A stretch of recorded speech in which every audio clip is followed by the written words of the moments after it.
గోవిందాయపల్లి నూతన సర్పంచ్ లక్ష్మీశేఖర్కి ఘనంగా సన్మానించిన కానిస్టేబుల్ శివ కుటుంబ సభ్యులు, తాడూరు మండలం గోవిందాయపల్లి గ్రామం వార్డు సభ్యులకు, అమ్రాదాబాద్ మండలం కానిస్టేబుల్ లక్ష్మీ శివకుమార్ కుటుంబ సభ్యులు, మాదారం గోపాల శ్రీశైలం కుటుంబ సభ్యులు గోవిందాయపల్లి గ్రామానికి చేరుకొని ప్రమాణ స్వీకారం చేసిన అనంతరం వారికి శాల్వతో ఘనంగా సన్మానించారు.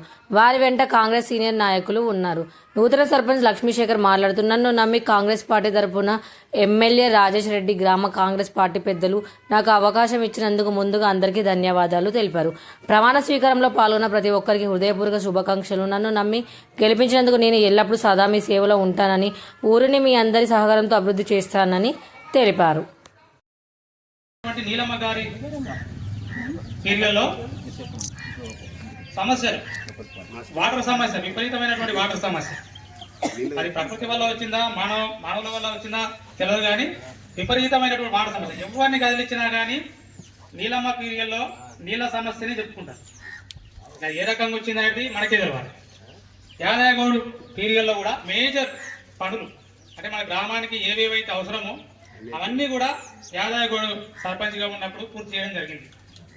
గ్రామ పంచాయతీ భవనం కావచ్చు, స్కూల్ బిల్డింగ్ కావచ్చు, వాటర్ ట్యాంక్ కావచ్చు, మేజర్ అక్కడ మన పెద్దవంచలకు పోయేటప్పుడు అక్కడ నీలమండతో పోయే రోడ్ కావచ్చు, మేజర్ ఏవైనా భవిష్యత్తులో కూడా మనం చెప్పుకునేటటువంటి సమస్యలు ఎవరి కాలంలో పరిష్కారం అయినామంటే యాదయ్యగౌడ్ గారు సర్పంచ్గా ఉన్నప్పుడు పరిష్కారం.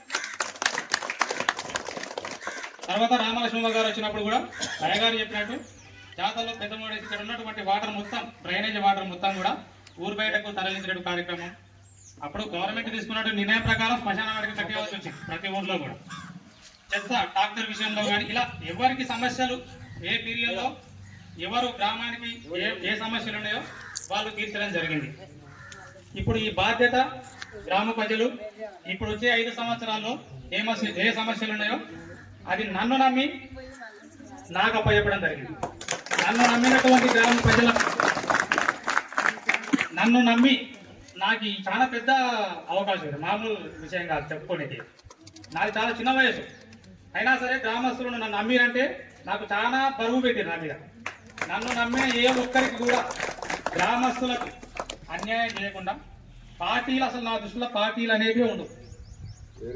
పార్టీ అనేటటువంటిది ఏ పార్టీలో ఉన్నా ఎవరైనా సరే గ్రామాన్ని కానీ అభివృద్ధి చేయాలన్న ఉద్దేశంతో రాజకీయాల్లోకి వస్తారు. అది అధికార పార్టీలో ఉంటే అభివృద్ధి జరుగుతుంది, లేకుంటే జరగనేది కాదు. ఎవరు కూడా రాజకీయాలకు సంపాదించుకోవడానికి రాదు. ఇంతకుముందు ఉన్నటువంటి 5 మంది సర్పంచ్లు ఎవరు సంపాదించుకున్నారు మనం చూడండి. అందరూ ఆ రకంగా సహకారం చేశారు. సరే ఆయన 10 ఏళ్ళు చూసారు. ఆ ఉద్దేశంలో నాకు ఇచ్చిన అవకాశం తప్ప ఆయన మీద వ్యతిరేకతతో నాకేం అవకాశం రాలేదు. ఇప్పుడు నేను 5 ఏళ్ళు చేస్తే నెక్స్ట్ ఇంకోరికి ఇస్తారు అవకాశం, నేను నిలబడ్డా కానీ. ఎందుకంటే కొత్తలు రావాలి, కొత్తలు చేస్తే ఇంకా ఏదైనా పని అవుతుంది ఏమన్నా ఆలోచనతో ఇస్తారు తప్ప ఉన్నోళ్ళ మీద వ్యతిరేకత ఆయన పని చేయలేదు ఇప్పుడు అనుకోవద్దండి. ఇప్పుడు చాలా మంది ఆయన మంచిగానే ఉన్నాయి. ఇప్పుడు చాలా మంది మధ్యలో ఏం చేస్తారంటే రాజకీయంగా కొంచెం ఒకరినొకరు అనుకోవడం కానీ దూషించడం కానీ జరుగుతున్నాయి. దయచేసి గ్రామస్తులందరికీ రిక్వెస్ట్, ఈ రాజకీయంగా ఆ వర్గం ఈ వర్గం అనేటటువంటి దాన్ని పక్కన పెట్టి అందరం కలిసి కట్టుగా ఉంటేనే గ్రామం అనేది అభివృద్ధి చెందుతుంది. అందుకు నేను పూర్తి సహకారంగా ఉన్నా. గ్రామంలో ఏ సమస్యలు ఉన్నాయో ప్రతి వార్డుకు కూడా ఒక వార్డు మెంబర్ ఉంటారు. ఆ సమస్యలు ఆ వార్డులో ఉన్నటువంటి ప్రజలు ఆ వార్డు మెంబర్కి చెప్తే ఆయన గ్రామ పంచాయతీలో మన దృష్టికి పంచాయత్ సెక్రటరీ గారి దృష్టికి తీసుకొస్తారు. గ్రామ పంచాయతీలో ఉన్నటువంటి నిధులను బట్టి ఏ పని మనం ఎప్పుడు చేయాలి అనేటటువంటి దాన్ని ఆలోచించి అన్ని పనులు స్టెప్ బై స్టెప్ ఇవాళ సర్పంచ్ అంటే రేపు అది చేయలే ఇది చేయలే అని తప్పండి. ఉన్న వనరులు ఏంటి అన్ని అద్దంలో పెట్టాం. మన ఇంతకు ముందులా కాదండి. ఏ నెల ఏ గ్రామ పంచాయతీ మన గ్రామ పంచాయతీ ఎంత ఫండ్ వచ్చింది, ఏ రూపాయి దేని ఖర్చు పెట్టినామనేది టోటల్ కూడా డిస్ప్లే ఉంటుంది ప్రతి నెల. కాబట్టి గ్రామస్తులందరూ సహకరించాలండి. సహకరిస్తేనే మన గ్రామం అనేది డెవలప్ అవుతుంది. నేను సీనియర్ల సలహాలు, ఇంతకుముందు నా మాజీ సర్పంచ్ల సలహాలు, యువకుల సలహాలు, ప్రతి ఒక్కరి సలహాలు తీసుకొని ముందుకు పోతా. నేను ఏది కూడా సొంత నిర్ణయంగా ముందుకు పోనండి. సొంత నిర్ణయాలు కొన్నిసార్లు పనిచేయదు. ఎందుకంటే ఉమ్మడిగా తీసుకున్న నిర్ణయమే చిరస్థాయిగా నిలిచిపోతాయి. కాబట్టి ఏ పని చేయాలన్నా ఏం చేయాలన్నా గ్రామస్తులందరి సలహాలతోనే నేను ముందుకు వెళ్తా.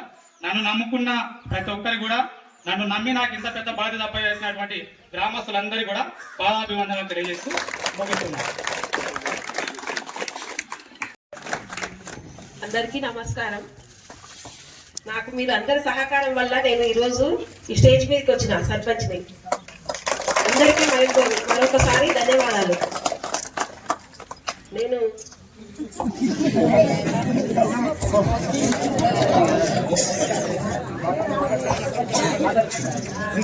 నేను ఊరి కోసం కొన్ని పనులు చేయాలనుకున్నాను. కంపల్సరీ చేయగలుగుతా. మీ సహకారం ఉంటే ఏదైనా చేయగలుగుతాం. ఫస్ట్ మీ ఎంకరేజ్మెంట్ అనేది ఉండాలి. మాకు ఫస్ట్ ఒకరు ఒక విధంగా ఉండకూడదు. ఇన్ని రోజులు ఎన్నికల కారణంగా కొందరు ఆపోజిట్ ఉన్నారు కదా. ఇప్పుడు అందరు కలిసిమెలిసి ఉండి ఊరికి ఏదైనా ఒకటి మనం అందరం కలిసిమెలిసి పనులు చేసుకోవాలి. మీ ఎంకరేజ్మెంట్ అనేది ఉంటే నాకు కూడా ఒక ధైర్యం లాగా ఉంటుంది. థ్యాంక్ యూ అందరికీ.